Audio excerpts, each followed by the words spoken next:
Maana sisi hatutishwi. Na mimi ni mtu mwadilifu. Nimefanya kazi kwa serikali miaka 26, hakuna hata siku moja kumekuwa na audit query. Natembeya anaulizwa alipa nini, hakuna hiyo ujanja hiyo. Wasi tutafutie maneno kuja kutuwekea maneno tutupake matope, waanze kuharasi watu hapa, ndio sisi tutakubali.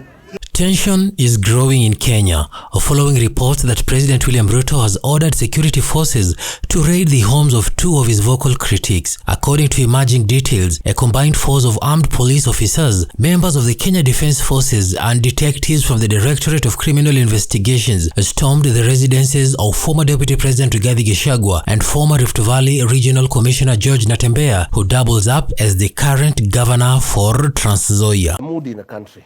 Yeah. If that IBC tries to mess with the election, okay, there will be no country here. 207 will look like a Christmas party. I can tell you. And I want to implore those commissioners to be Kenyans, to be patriotic.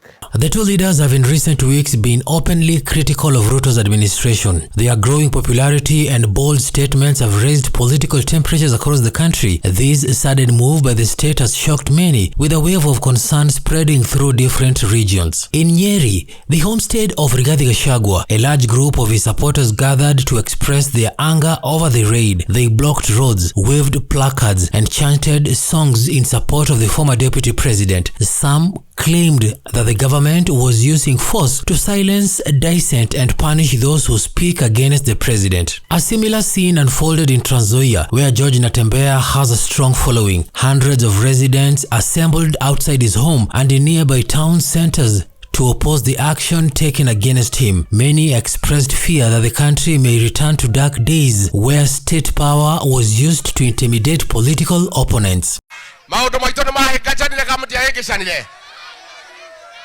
Kasongo ende asiende?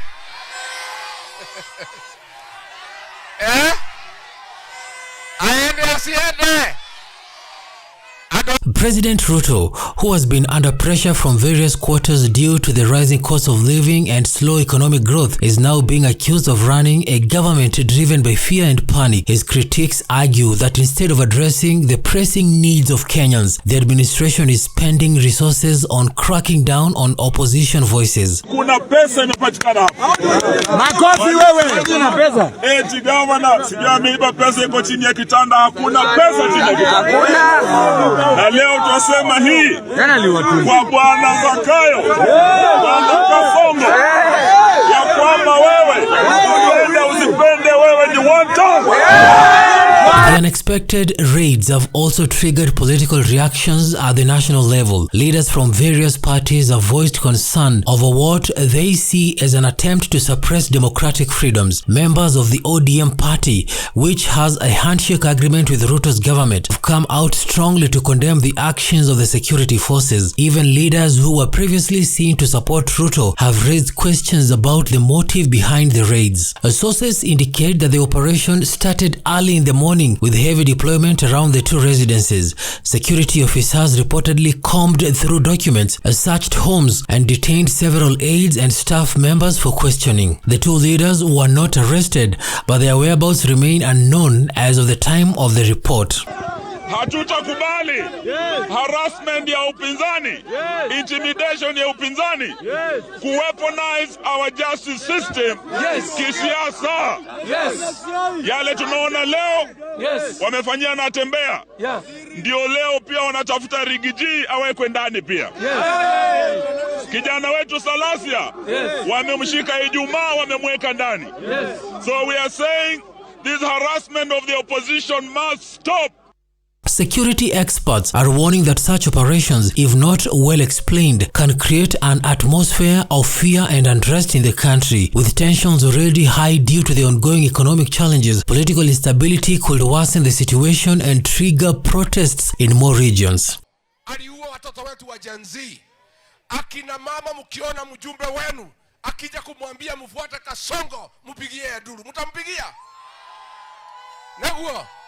Modo wothe ungera modo aume Kasongo thutha oragete ciana cito cia Gen Z atibia mukamugira mbu neguo ni mukamugira In Nairobi, civil society groups have begun mobilizing for what they call a campaign to protect political freedoms. Some have announced plans for peaceful demonstrations in the coming days, calling on the president to respect the rights of all citizens, regardless of their political beliefs. Meanwhile, social media platforms are abuzz with reactions, with Kenyans sharing videos and images of the raids, protests, marches, and angry supporters confronting police. The hashtags supporting Gachagua and Natembeya have trended across various platforms, showing the deep divisions that exist in the country's political landscape. While the government has not issued an official statement, many believe that the silence only adds to the growing concerns. Observers are calling on the authorities to provide clear reasons for the raids and to assure Kenyans that their constitutional rights will be respected. The country now watches closely as events unfold. Many are hoping that leaders will rise above personal interests and prioritize peace and stability.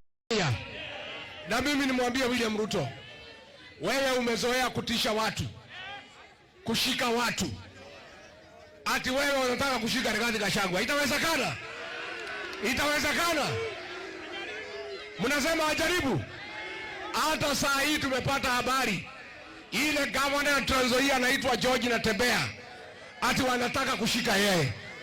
Mimi namwambia watu wangu hapa Murang'a, wakishika Natembeya, hata sisi tutafuka barabara tusimamisha hii Kenya.